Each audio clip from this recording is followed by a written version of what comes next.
The House Oversight Committee is opening an investigation into the sale of land near military bases. A letter from committee chairman James Comer claims that, quote, the Biden administration's REPI facilitated the sale of land easements adjacent to military bases to nonprofits with ties to the Chinese Communist Party under the pretense of conservation. I want to bring in Republican Representative from Tennessee and member of House Oversight and Accountability Committee, Tim Burchett. Congressman, so I want to get your take on this. I've read the letter that was sent to Pete Hegseth, Secretary of Defense here, and the statement from Comer. What does the committee expect to uncover from the investigation? I suspect the truth that we are compromised. If I wrote a book on Washington, D.C., that would be the title of it, Compromised. And the Chinese aren't going to take it from us. We're just going to give it to them. And we have. We've allowed them to infiltrate our institutions of higher learning, our research institutes, and currently now they're in our military bases running some of the commissaries so they can monitor our troop movement and everything else. And this is just another brick in the wall of that. They have bought property around our military installations so they can observe them. They're buying farmland so they can control our commodities in Washington. And that's why President Trump, and I salute him for it, slapped the tariffs on the Chinese. And all these arrogant congressmen are saying, well, he needs to let us do that. Well, the reason he did that is because we've sold this country out, lock, stock, and barrel. Our chambers of commerce have helped us to do that because we want cheaper goods through China, and we've allowed them to and they've allowed the dadgum foxes in the hen house is what they've done. Well, look, and this is another example of it. Congressman, I think there's two possible outcomes the way that I'm reading this. One is that the Biden administration did it on purpose, which is one level, which could be pretty incredible. The other would be that they just didn't do their research and they just didn't look into who they were actually selling these REPIs to, because what an REPI is, it combats encroachment that can limit or restrict military training, testing, and operations. You know, you're trying to protect the land around the bases so that you don't have something like this, where it's either a foreign country, CCP, or someone else that might want to do harm to our men and women in the military. We're going to be following this and see what see what happens here. Go ahead. They did it on purpose. It's clear. This whole administration's been corrupted by the communist Chinese. They've been corrupted by every group that weighs a dollar in front of that family or the people that are around them. And it's a pathetic story in the history of our country. But we have sold this country out. The past administration did. That's why they're fighting Donald Trump tooth and nail. He's the only one with the guts to do anything about it. And he's doing it. Congress will meet on it. I'm sure we'll write somebody a tough letter.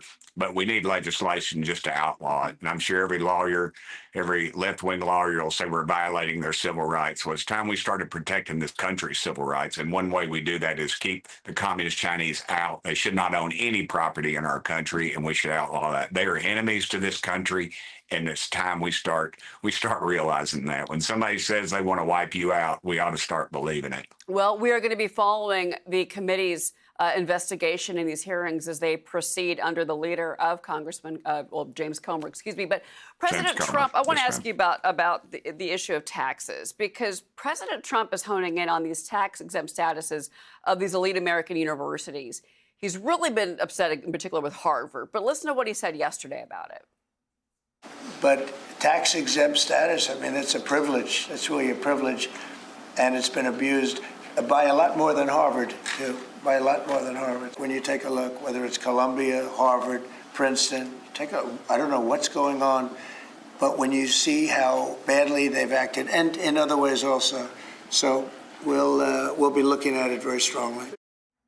You know, and also, too, what's interesting here is that you've got $53 billion in endowment funding that goes to Harvard congressmen, but yet they're reaching out to the American taxpayer. And then when they don't get the funding, it is, oh, well, we're going to cut research and we're going to start euthanizing research animals. That's their answer to this. Yes, man. Well, we should have never gotten in bed with those left-wing groups anyway. They want to destroy this country. And the research stops when the money stops. That's bull. We ought to put it out in the private sector and let them see what's happening. I think that's some of the thing that Doge is showing, just the abuse and fraud by these groups, that what they're doing. And these private universities with their multi-billion-dollar trust funds, we ought not be giving them anything. And then they still charge admission for their schools, and we find out that a majority of their students aren't even American citizens. I think that's a pretty clear the avenue where that's going. It's a disloyalty to our country, and we don't owe them anything, ma'am. We need to cut them off. Well, I want to move on to this with you, Congressman. Earlier today, I spoke with Rachel Morin's mother on Senator Van Hollen's visit to El Salvador. Listen to what she told me. These crimes were being committed against these women and children.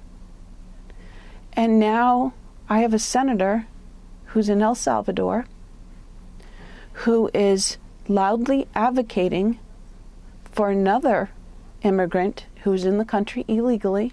I don't want my taxpayer money to pay for a senator who is willing to advocate for someone who has knowingly committed crimes and not advocate for my daughter who is a victim of a crime, a violent and brutal one. Congressman, your reaction? This is the modern day Democrat Party, ma'am. The Tennessee Star broke a story that the original illegal that he went down to visit was stopped in Tennessee with a invalid driver's license, and he was trafficking people. And the FBI told the Tennessee Highway Patrol, which is a very great group of men and women, that they had to in fact release that guy. And that was under the Biden administration. It's documented in the Tennessee Star. They've done a FOIA request, and they've got all the documentation. I would encourage you all to go follow that story, ma'am, because there's a lot more to that than meets the eye. And this is the beach that the Democrats are on right now. They're defending men in dresses. They're defending murderers, rapists, and child traffickers in these gangs, and that's who they're defending. They're not defending Americans. So they keep saying, "What about these illegals' constitutional rights? What about that mama right there who lost her precious daughter to an evil person?" Where's their sympathy there? Where is her Constitution? We need to start looking out for this country. That's why the Democrats lost the White House. That's why Trump's in the White House. And dadgummit, we gotta start passing some laws and making this stuff stick, because America is sick of it. And this is a perfect example of it. This senator is so far out of whack. It's amazing that our tax dollars are even paying to fly him down there. And that is a complete disgrace to this country. I have some great friends of mine, the Corcoran family, who lost a child to an illegal drunk driving, crossed the line and killed their precious child.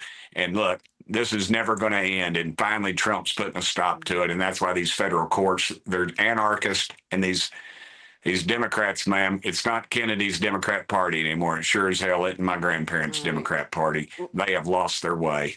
Congressman, thank you so much for being with us on this Good Friday. We appreciate your time as always. Congressman Tim Burchett. Thank you, ma'am.